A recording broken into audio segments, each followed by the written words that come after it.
kusuza obanga oli bwerere nitukwambaza era twakulaba dingo oli mulwadde site tuli balwadde munsi tetuli balwadde musawa abantu balwadde ekirwadde tekiri mu kutaba kiri mu kuyuzayuza nsi oyina kyokozeewo oyina essala gy'owaddeyo nze ndi mukubulira njire sawa zino ndi mubabulira kibalina kukola mbabulira kibatekeddwa okukola mu linnya lya Yesu. Haleluya.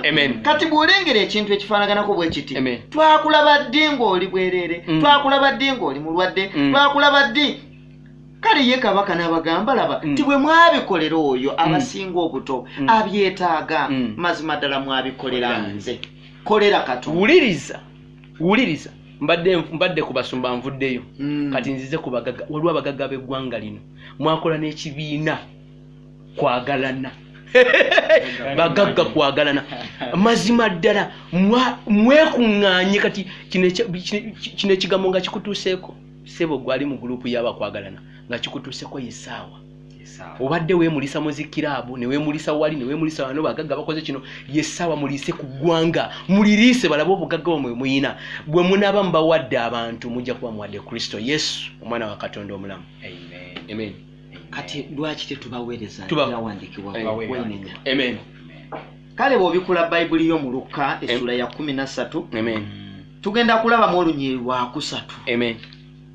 Lugamba bwe luti mbagamba nti si bwe kityo naye bwe muteenenya mulizikirira mwenna bwe mutyo. Haleluya. Haleluya. Amen. Haleluya. Amen. Haleluya. Amen. Haleluya. Amen. Waliwo ekyawandiikibwa waliwo ebiwandiiko ngenda tubawe ebiwandiiko ebibalaga ebisobola bateeka mu mood kuba buli muntu alina kyatambuliramu. Waliwo ekyawandiikibwa kirimu kubba kiri mu bantu ababadde batambula ababba abali azamanya ali mu ministry oba ya traffic nenga abantu ali ministry oba ya kinyabba abantu. Waliwo ekyawandiikibwa kiri mu Isaya 3:3 3:3 olabe omuntu abadde omubbi ng'olubba abantu ku ssaawa zino abantu bali mu karantini nimba wala yagala okumenya enzigi bali mu karantini waliwo agenda mu nnimiro y'abantu atemeye emmere alisa abantu beneewuliriza kino olusooka zisanze ggwe anyaga so tonyagibwanga era alya z'amaanya so tolya z'amaanyizibwanga.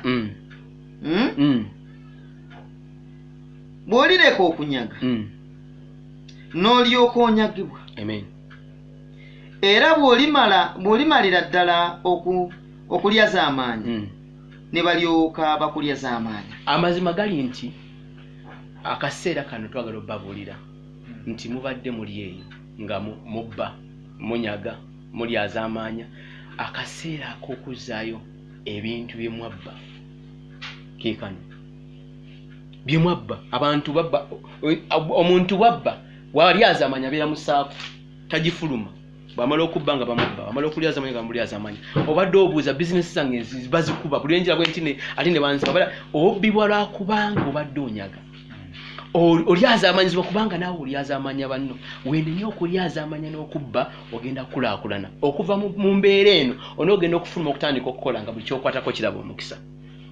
Haleluya. Haleluya.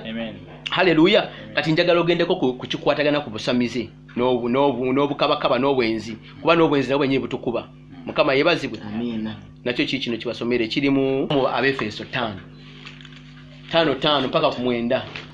Kubanga ekyo mukitegeerera ddala nga tewali mwenzi oba mugwagwa oba eyeegomba ye oyo asinza ebifaananyi alina obusika mu bwakabaka bwa Kristo ne Katonda. Obiwulidde?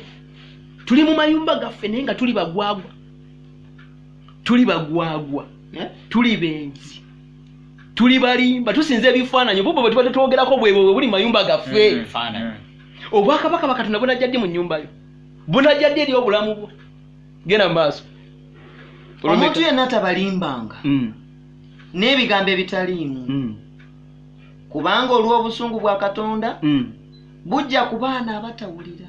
Haleluya. Obusungu bwa Katonda bujja ku baana abatawulira. Tuli baana ba Katonda ye yatutonda ye yateeka mu mbuto z'abanyaffe kuba ina wayogera n'agamba nti nze Katonda ayakuleeta nga n'ennyoko takumanyi.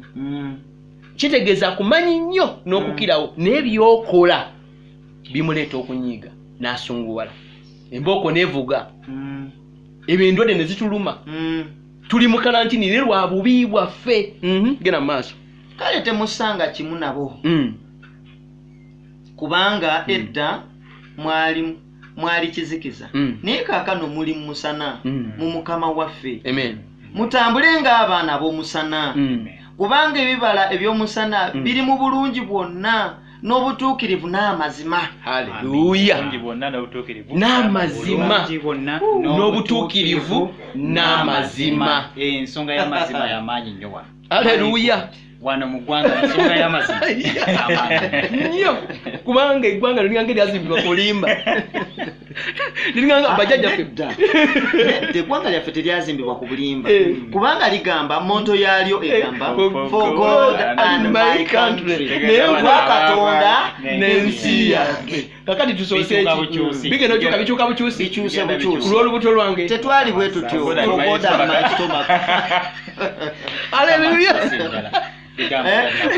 Kama yebaziwe tetubonge tetwalinda n'olubuto lwange ebyo byonna tubikonyeeko tukonye ku bubbi tukonye ku bwenzi tukonye ku busamize ebibandika wona omala bisoma osobola okweteekateeka bulungi n'omanya wawoogwa obadde otambulira n'otandika okwenenya n'otandika okwenenya n'ekirala bwongere kati eriyo abantu bana bagamba nti nze sina kibi siyintaga kukola ki kwenenya wali tugenda mu baluwa ya Yokaana esoleseko okutandika ku 7. Haleluya. Nze sina kibi siyonoona naye bwe tutambulira musana nga ye bwali mu musana tussa kimu fekka na fekka. Haleluya. Omusaayi gwa Yesu Kristo omusaayi gwa Yesu omusaayi gwa Yesu omwana we gutunaazaako ebibi ekibi kyonna. Agamba bw'ati 8 bwe twogera nga tetulina kibi twekyamya fekka so nga n'amazima tegali mu ffe. bwe twatula ebibi byaffe ye w'amazima era mutuukirivu okusonyiwa ebibi byaffe n'okutunaazaako byonna ebitali bya butuukirivu. Haleluya. Tetujja kwongerayo bw'otunaba ebiwandiiko ebingi bajaga batuwadde bingi tubawadde ebiwandiika bisobola okuyamba kuba buli kimu tukikonyeeko. Eggwanga lyaffe lino tutambulidde mu bulimba ebbanga lingi. Nze nali nkula bajjajjaffe baalinga nga bagamba bw'ona okolaba oti ojja kula erinnya emmese genda kuwa ssente biki mbona bwatambuliranga mu bulimba ebintu bingi nnyo betukuliddemu nga tukulira mu bulimba. Dawudi yayogera n'agamba taata saasira nazaalibwa mu bubi era mwenkoze eki mwenkulidde naye katika kaseera okwetereeza newankubadde jjajja yali akugamba nti bw'ona okula erinnya emmese genda kuwa ssente naye nga toziwa obutwa obwo bwonna bwali bulimba. Bingi nnyo betuze tukola abaganda wano bali nze ni musajja muganda naye baganda wali jangu tulye naye nga takitegeeza ng'alimba bw'ona bamungalo ng'agamba omusajja yeekazonda agamba obulimba bwe tutambulidde mbadde ensaaga naye olina akantu kuyogeddeko mbu emmese ekuwa essente naye dada gwatubuliriza era tulaba mazima ddala emmese ekolawa eyina eweesaawa ssente ebyuma byayo bikola ssente biruddawa kata nti bulimba naye nga betulimba betukuliddemu ne tutandika musumba kimanyi nti nawakanako kono omuntu wange ne tuwakana n'agamba leka kubuzaabuza baana kubanga mwalokoka omwana mugambe nti twakula batugamba emmese tuwa nemba mugamba please nze n'abeekyalo bonna mubagambe buli akula erinnya lireete muwe ssente nze mmanyi gye nditwala oba ndisuula oba ndikola ki ne sijja kumugamba nti emmese genda muwa ssente. Obulimba obwo bwatambulatambula kuba baamanya nti engeri gye tuzaaliddwa mu bulimba gye tutambulira mu bulimba gye batambulira mu bulimba bw'okakasa oyinza okuwa omuntu ky'otalina tosobola. Waliwo omusajja omu yagenda mu bufunzefunze yadduka nga agenda ku mbaga atuuka omulimu gumuweddeko kwegamba nga talina kyayina naye amazima agaligo naye nga waatuuse bamusuubira okuba nga alina kyasobola okugabawo. Yawunzika agambye ayimiridde n'agamba nti agabye oli amugabidde omulimu bonna bagabye byonna babagabye abamotoka bagabye ente bakoze eki ne babimuwadde naye talinaayo omulimu kati n'agamba nze muwadde omulimu. N'awunzika ng'agamba nti mu kumuweereza omulimu naye yakwesa akagaali yakakwese mu kisaka nga ajja ku mbaga y'oli gwazze okugabira omulimu. Aye naye gwamuweddeko tagulina ali ku gaali kaakati ate awunzika agamba kuwadde omulimu. kyotalina tosobola kukola ki kiwa muntu obwo buba bulimba bw'obanga otambulidde mu bulimba ebbanga eriwera kyekiseera okomye kyekiseera kubanga kati essawa ya leero tugenda kulaba amazima agaligo omugabo gw'abo abakola ebintu bwe bityo guli luddawa. Mukama yebaze nga tumaliriza omuntu yenna atulaba ministry yonna nabayise ministry buli ministry ntunulidde ndaba ndi wano okugamba nti Katonda akukyukidde akomyewo nate abadde asirise ebbanga ddene naye kyemmanyi ku Katonda nti buli wayogera aba agenda kuwonya bw'asirika aba musunguwavu nnyo naye buli wayogera aba abikudde kuwonya. Nzikiriza Katonda nti buli andaba teweesalya musango gwonna wenenye wetukuze Katonda waffe wali okusaasira. Naye nga owunzika bw'otyo waliwo ekyawandiikibwa kiri mu Isaaya 1:15 ekigamba nti bwe munaayanjaza engalo zammwe n'akweka amaaso ekitegeeza akwesa amaaso n'okwogera tagenda kukola atya kubanga akukubye enkoona ne by'okola ki tabiraba webale nnyo. Kakati tokkiriza gwali eyo tokkiriza Katonda kukuba nkoona olw'obuteenenya kubanga bwe buteenenya munaazikirira nammwe bwe mutyo.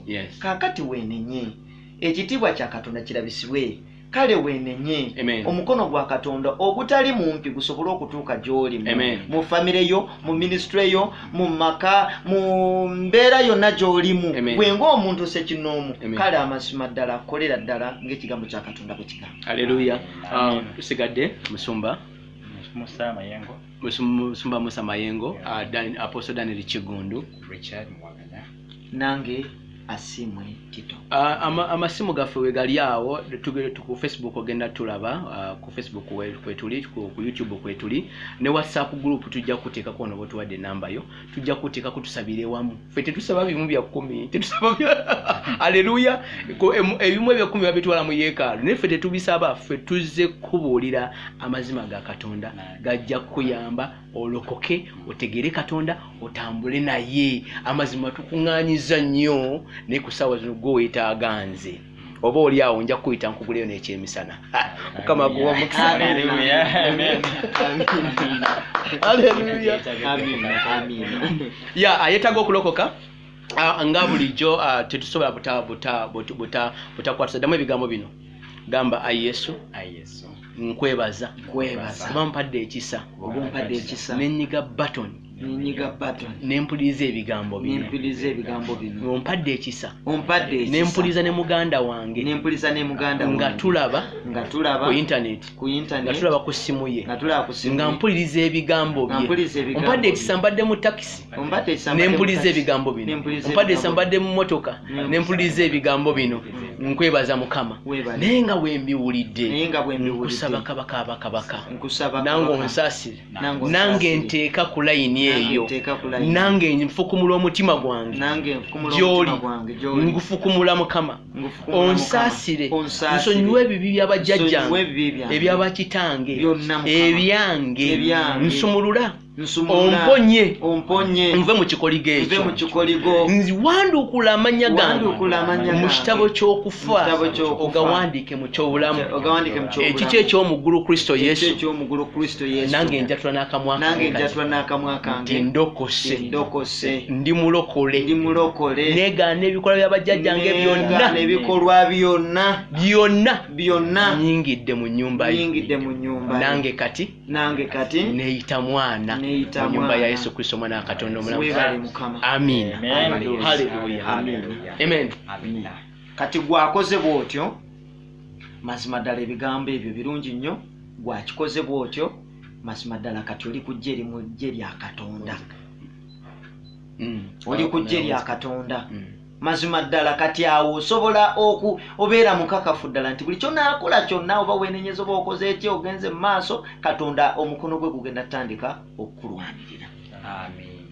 Twebaza ku ebigambo ebyo gwawulidde ebigambo ebyo nkusabira ddala obiteeke ku mutima obitwalire ddala mu nnyumba yeeyo gy'oli Mukama Katonda agenda kusinkana eyo omukono gwe gugenda kusinkana ukulokole gwe gulokole n'ennyumba yo. Mukama abawe omukisa. Amen.